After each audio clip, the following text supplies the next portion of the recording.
또 윤석열 대통령이 오늘 을지 프리덤 쉴드인가요?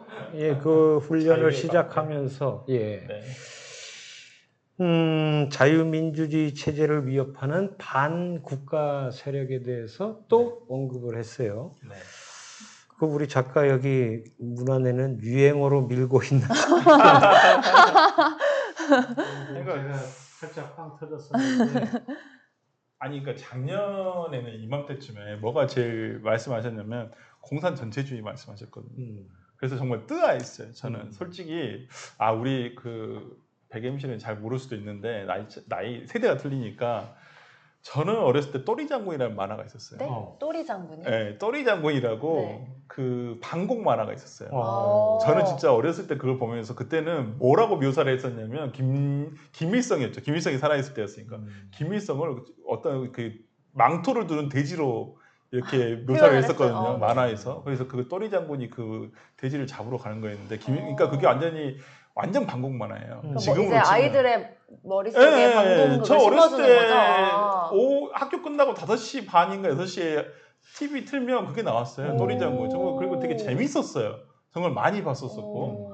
근데 정말 그때나 떠오르던 공산이라는 단어 그리고 저 어렸을 때만 저는 국민학교 때니까 국민학교 다닐 때만 해도 반공 웅병대라는 게 있었어요. 반공 웅변대. 웅병대. 네. 웅병대가 굉장히 많았었는데 그때 반공이 주제였었어요. 예, 그래서 저도 막 그때 나가 상도 타고 그랬었었는데 맞아. 이 네. 목소리가 딱 웅변 목소리예요. 웅변 목소리예요. 그래가지고 그때나 들어봤던 내용들이 공산 전체주의라든지 저는 살면서 진짜 저거 맞아요. 저 우리 화면에 나오는 또리 장군. 저게- 제가 그 망토 들은 돼지를 잡으러 가는 거예요? 예, 아. 재밌었어요. 되게 그래서 저 때나 있는 내용이었었는데. 전 공산주의란 단어를 예. 그 교과서 이외에 들어보는 게 진짜. 아니 저희 어렸을 땐 되게 많이 들어봤었죠. 아. 왜냐면 우리는 반공 포스터 데이도 있었어요. 어렸을 때 구미학생 때. 예령 씨가 초등학교 1학년이 몇 년도예요? 제가 초등학교 1학년이? 2002년도인가 2003년도인가. 아 진짜. 91년에 소련이 해체됐으니까 네. 그 그쵸. 이후에는 사실 공산주의가 없어요. 거의 없어요. 예, 뭐 지금 사실 공산주의가 중국도 그렇고 베트남도 그렇지만은 우리가 뭐 그 사람들이 어떤 사회주의 국가나 공산주의 국가라고 피부로 실감은 잘 못하고 있잖아요. 예, 그 자유롭게 이동도 하고 여행도 가고 그렇기 때문에. 이미 체제 경쟁은 끝나고 네, 한 네. 10년이 지난 다음에 초등학교에 입학했기 때문에 너무 당연한 거예요. 저한테는 그래서 되게 뭐라 그러지? 뜬구름 같아요. 맞아요. 뜬구름이에요. 뜬구름인데 네. 지금 대통령께서 올해는 또 새롭지는 않지만 또 반국가 세력이라는 얘기를 하고 계시더라고요.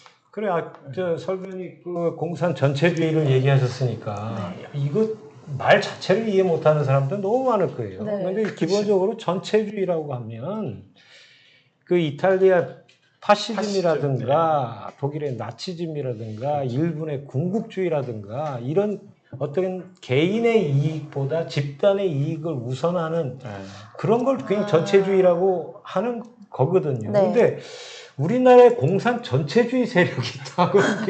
그러면 아니, 이거는 심지어 사실 어떻게 보면 국가가 더 어떻게 보면 개인에게 위협이 되는 그렇죠. 그 말인데 네. 이거를 대통령이 이렇게 얘기하는 건 도대체 무슨 이유인가? 그러니까 아까 앵커께서 얘기해 주셨듯이 그런 파시즘이나 이런 전체주의 국가들은 당시 공산주의하고 싸웠어요. 그렇죠. 네, 소련이 공산주의였는데 그러니까 독일의 히틀러랑 싸운 건 전체주의랑 싸운 거예요. 공산 전체주의란 말이 그냥 애초에 성립이 안 하는 거예요? 그러니까 아니 단어는 있다고 하더라고요. 어디인가 있는데 그게 다 지나고 나서는 이제 그렇게 됐어요. 네. 그런데 그때 당시 2차 대전 당시에는 그 진짜 그 전체주의와 공산주의의 어떤 대결 양상도 있었어요. 네. 그래서 독일이 소련 쳐들어갔다가 그렇죠. 완전히 지금 혼이 났. 아니 근데 올해 이런 반국가 세력이라고 하는데 암약하고 있다고 하잖아요. 아니 그러면 제가 아까도 국민의힘 패널하고 같이 방송하고 하는데 그럼 잡으면 되잖아요. 아니 잡으면 되지. 간첩 있으면 잡으세요. 저 간첩 싫어합니다. 저 개인적으로 북한을 굉장히 안 좋아해요. 잡아야죠 간첩은. 그래서 대통령께서 그 이렇게 연설하실 때 사실 이번 기념사에서도 여러 번 얘기하지만 자유? 대통령이 얘기하시는 자유가 자유. 도대체 무엇인가, 자유통일은 또 무엇인가, 이번에는 반국가 세력이라는 건 무엇인가, 좀 명확히 알아듣게 하셨으면 좋겠어요. 오죽하면 제가 반국가 단체를 찾아봤어요. 네. 찾아봤더니 정부를 참칭하거나 네. 국가 전복 목적의 어떤 결사체 내지는 집단, 이거란 말이에요. 그러면은 참칭이라는 게 사칭하고 같은 말이에요. 네. 그러면 지금 누군가가 이 국가 전복의 목적을 갖고 있는 세력이 있다면 설명 얘기대로 대통령이 잡으면 앞장서서 빨리 잡으셔야지. 그렇죠. 이게 왜 자꾸 있다고 하고는 그냥 아무 액션이 없으신가. 그러니까 본인으로서는 이걸 구체적으로 얘기하면 안 되니까 이게 본인 애둘러서 입장에서는 말씀하시는 거예요? 자신의 입장을 반대하는 정치적 집단을 얘기하는 것 같아요. 그럼 정치적 집단만 네, 시민단체나 이런 건 야당이라든지 상관없이 뭐 이렇게 아니 굳이 북한이라고 뭐 대통령실에서는 그걸 또 해명을 했는데 북한이 아니에요. 워딩 자체를 보면 왜냐면 북한이 이들을 동원해서 뭐 이렇게 난다고 하고 그러니까 이들이란 것은 남한에 있는 사람들 얘기하는 거예요. 대한민국에 있는 사람들. 근데 보니까 그래서 누구냐 기자들이 계속 물어봤다는 거예요. 도대체 반국가 세력이 누구냐 정확하게 짚어주라 그러니까 아니 그것은 뭐 북한과 관련한 뭐 을지 훈련과 연계돼서 얘기를 좀 생각을 해주십시오. 이렇게 그러니까 앵커께서 얘기해 주듯이 말씀하셨듯이 딱 누구라고 얘기를 안 해요. 항상. 근데 대통령은 누군지는 분명히 개념이 있을 거예요. 마음속에 있죠. 마음속에 있죠. 마음속에 있으니까 얘기하시는 거죠. 분명히. 그래가지고 궁금하다. 그거 관련해서 우리가 문제를 2개나 준비할 정도로 대통령이 마음속에 있는 반국가 세력은 누구인가. 네. 그럼 일단 요 얘기부터 좀 해볼까요? 윤 대통령이 언급한 반국가 세력이란 문제 한번 줘보실래요? 1번 정부 비판 세력, 2번 종북 세력. 윤 대통령 마음속에 일본의 마음 하더니 오늘은 또 윤 대통령의 마음이에요? 저는 저 문제대로라면 저는 제가 반국가 세력이에요. 저는 이 정부에서 잘한 걸 눈 씻고 찾아봐도 찾을 수가 정부 없어요. 비판 세력. 네, 저는 비판하는 입장이 훨씬 많기 때문에 아니 솔직히 저도 한번 생각을 해봤어요. 저는 웬만하면 칭찬할 건 칭찬하고 비판할 건 비판을 하자라는 생각을 가지고 있거든요. 뭐 네. 여야를 다 통틀어서 네. 뭐 정부에 대한 것도 말. 근데 정말 이 정부 들어서 과연 뭘 잘했지? 한 명 잡았어요. 네. 저거 이제 저거대로 대통령 치면- 생각이 정부 비판 세력이면 네. 우리 설변도 반국가 네, 저는 세력. 반국가 세력이에요. 맞아요. 저는. 한 명 잡았습니다. 그때 결과 나왔나요? 아직 안 나왔고. 그래서 좀 대통령께서 차라리 구체적으로 말씀을 하시던지 아니면 제발 대통령의 생각이 이런지 아니면 진짜 주변에서 이렇게 생각을 주입을 하는 건지 안타까워요. 제가 혼자만 정말 대통령과 그 측근들만 1960, 70년대에 사시는 것 같아요. 솔직히 그러니까요. 말씀드리면. 아니 1970년대 예영 씨가 아니 제가 느낄 때는 약간 옛날 교과서에 나오는 그런 걸 어. 자꾸 생각하시는 것 같다라는 입장이고 저도 정치를 막 잘 알지는 못하지만 변호사님께서 말씀하신 것처럼 이번 정권 들어선 이후로 뭐가 풀려간다는 느낌을 받은 적이 한 번도 없어요. 맞아요. 뭐가 딱 주제가 화두가 올랐을 때 뭐가 맨날 거부 이렇게만 한다는 느낌을 전 많이 받았었거든요. 자 결과 한번 볼까요? 네, 윤 대통령이 언급한 반국가 세력이란 누구라고 생각하는지 결과 보도록 하겠습니다. 어우, 정부 비판 세력이 90.6%라고 생각을 하고 계시고요. 다음 결과 보여주세요. 어우, 여성분들은 100% 정부 비판 세력을 윤 대통령이 반국가 세력이라고 여기고 있다라고 생각을 하고 있습니다. 연령별 결과 보여주세요. 연령별도 마찬가지로 다들 정부 비판 세력을 윤 대통령의 마음속에 반국가 세력이라고 생각하고 있다라고 투표를 해주셨습니다. 그럼 1등, 2등 결과 바로 볼까요? 네. 네, 두 분 축하드립니다.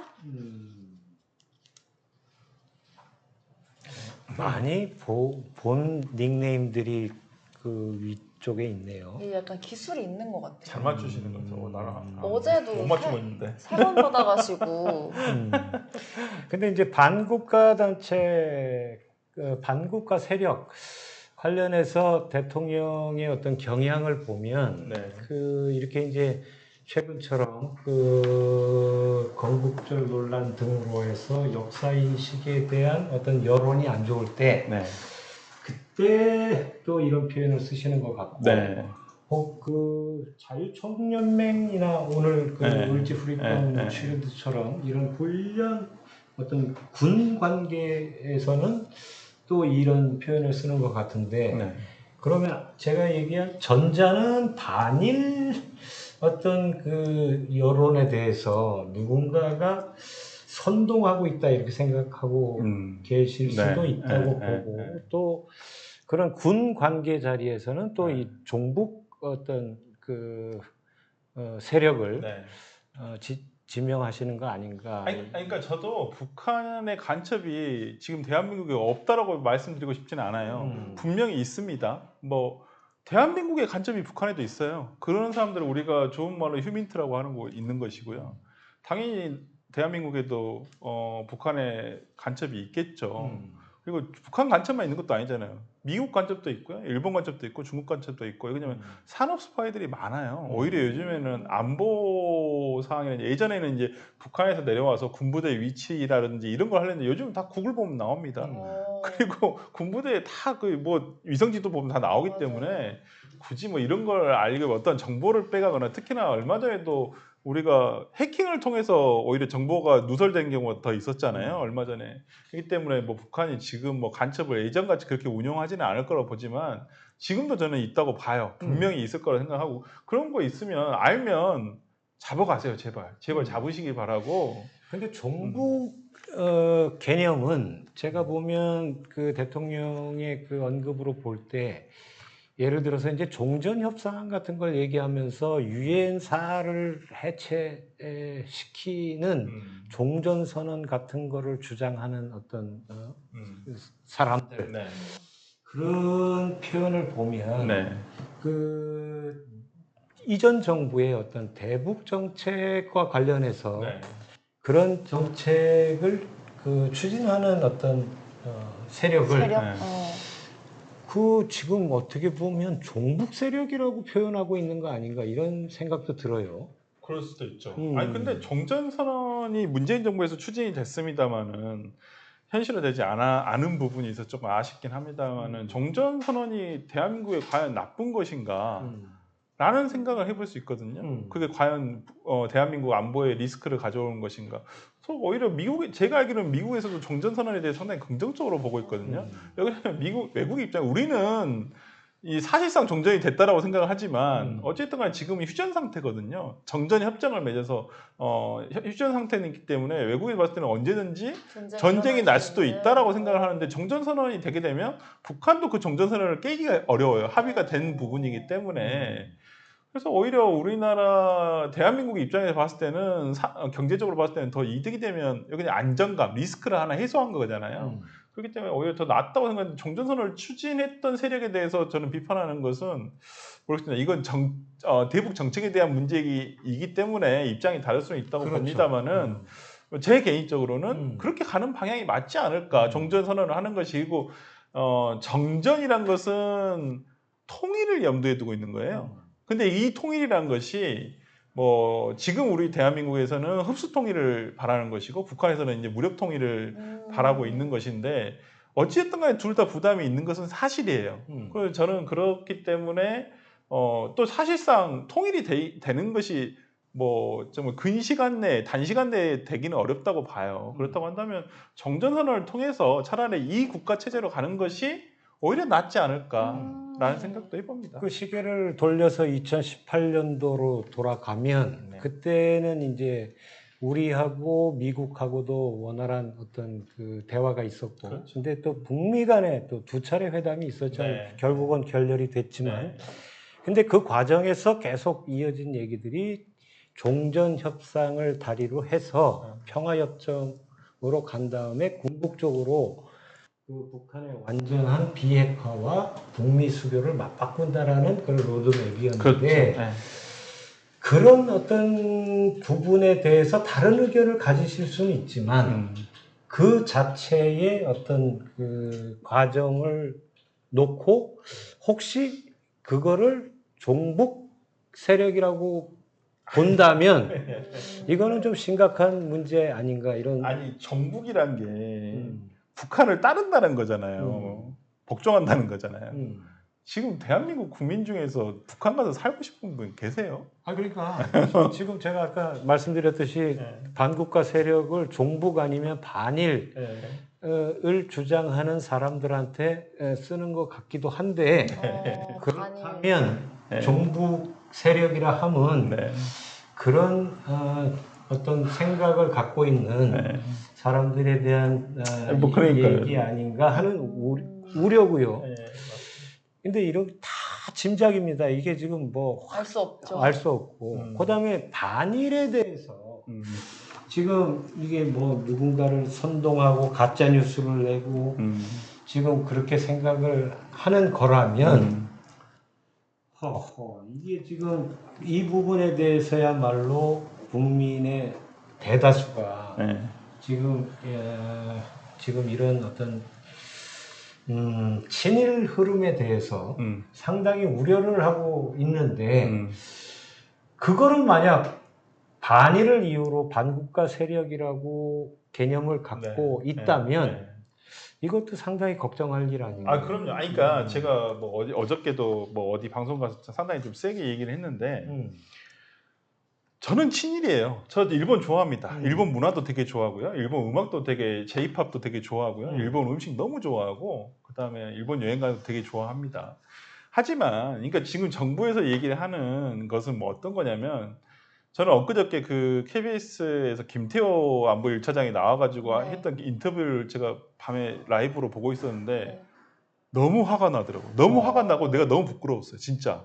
너무 낯이 뜨겁고 어떻게 안보 1차장이라는 사람이 나와가지고 인터뷰하는 태도도 굉장히 오만했고 거만했고 말하는 것도 국민들을 가르쳐 드려주고 그리고 이것을 굉장히 혼재해서 얘기를 하는 거예요. 일반 국민들이 일본을 여행을 많이 가시고 그다음에 일본 문화를 즐기시고 서로 교류를 하는 것은 당연한 거예요. 일본 국민을 싫어하는 사람 없어요. 그렇죠. 근데 우리가 얘기를 하는 것은 일본 정치인들, 일본 정부가 역사회고를 한다든지 독도 영유권을 아직도 주장한다든지 이런 거에 대한 그리고 과거사에 대해서도 우리 사과 안 받아도 돼요. 안 받아도 되는데 그런 얘기를 안 해야 한다는 거예요. 과거사 반성을 안 해도 되는데 역사 현재도 진행하고 있잖아요. 왜 독도가 자기네 땅이라고 그러는 거예요. 계속. 이것은 자기들이 반성을 안 한다는 거거든요. 그러니까 우리나라에 대한 현재 진행형이에요. 그래서 우리가 뭐 사과가 너무 많이 하니까 이제 필요해. 이런 진짜 개소리인데 개소리를 하더라고요. 그래서 야 이거 국민들을 그렇게 혼재를 해가지고 가르치려 드는구나 라는 생각이 들었기 때문에 일본 정치인과 정부에 대한 우리나라 과거 역사에 대한 태도 그리고 강제징용을 당한 사람들에 대한 보상을 하지 않은 그러한 태도 이런 거에 대해서 우리가 짚고 넘어가고 이거에 대해서 우리가 법적으로 대한민국 대법원에 받으라고 한 거예요. 너희들이 책임이 있다라고 한 거에 대해서 하는 건데도 정부가 오히려 그걸 스스로 면죄부를 주려고 한다는 것이 도대체 어느 나라 정부 관료인지 그러니까요. 너무 화가 나요. 근데 네. 원래 이런 게 반국가 세력 아니에요? 그러니까 제가 봤을 때 반국가 세력은 대통령이에요. 제가 봤을 때는.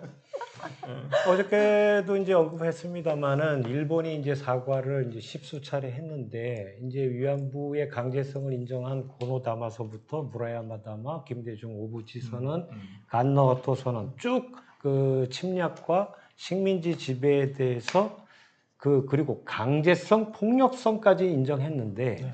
지금 아직도 인정 안 한 게 강점에 있어서의 불법성이에요. 네. 그거는 왜 안 하냐면 제가 볼 때 그러면 독도가 날아가요. 그렇죠. 독도를 지금 영유권을 주장하고 네. 있는 것은 합법적인 점유였기 점거였기 때문에 식민지 지배였기 때문에 그때의 그 영토가 일본 거라고 지금 주장하고 있는 네네. 거거든요. 그 아직도 우리가 진짜 지금 피로도가 있다 그러는데 십수 차례 사과에서도 우리가 아직 일본 정부로부터 받아내지 못한 것은 강제 점거에 대한 불법성이에요. 그 부분은 그래서 이게 지금 일본이 어저께 이제 군대 얘기도 했잖아요. 네. 그렇게 지금 막강해지고 있는 상황에서 그리고 이 독도에 대한 주장은 날로 높아지고 있는 상황에서 우리가 여러 가지 고려하고 생각할 부분이 네. 많은 것 같습니다. 그러면 문제 한번 볼까요? 네. 윤 대통령이 반국가 세력을 자주 언급하는 이유. 1번 국면 전환용이다.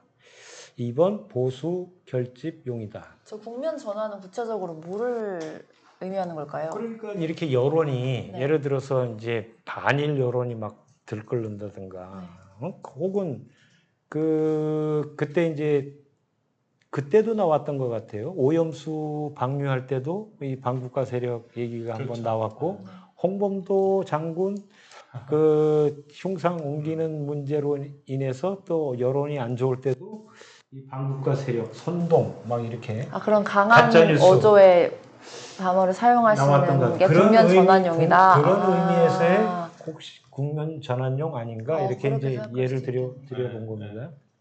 저는 보수 결집이라고 볼 수도 있을 것 같아요. 왜 그러냐면 음. 대통령이 그 취약한 기반성, 자신의 정치적 기반성을 계속 그 불안해하거든요, 스스로.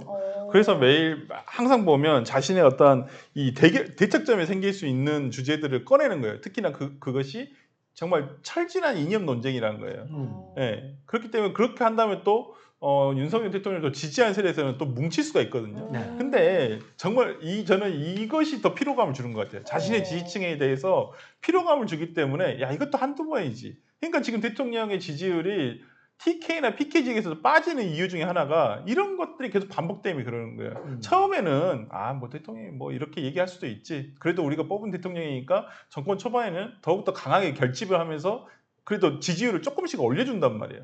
근데 이게 계속 반복이 되면 대통령은 뭐 하는 사람이야? 아니 이게 엊그저께는 또 건국절 논란에서는 이념 논쟁 하지 말자면서요. 먹고 사는 문제가 더 급하지 이념 논쟁 하지 말자고 하면서 또 반국가 단체라는 이런 이념 논쟁을 또 본인이 꺼내들어요. 그러니까 국민들 입장에서는 아니, 자신을 지지하는 입장에서 봤을 때도 뭐가 이렇게 왔다 갔다 해. 약간 이런 인상을 줄 수가 있거든요. 네. 저는 계속 이게 반복되면 어허. 뭐 물론 지금도 레임덕이 왔다고 저는 생각합니다만은 레임덕이 진짜 더 급격하게 올 수가 있겠다 생각도 듭니다. 하여튼 뭐 반국가 단체 언급 자주 하시는 거 저는 뭐 바람직하지 않다고 보는데 하더라도 좀 알게끔 좀 했으면 좋겠어요. 누가 찍어주세요 그냥. 이런 문제 좀 안 내게. 자, 결과 한번 볼까요? 네, 윤석열 대통령이 반국가 세력을 자주 언급하는 이유는 뭘지 참가자들의 생각을 한번 보도록 하겠습니다.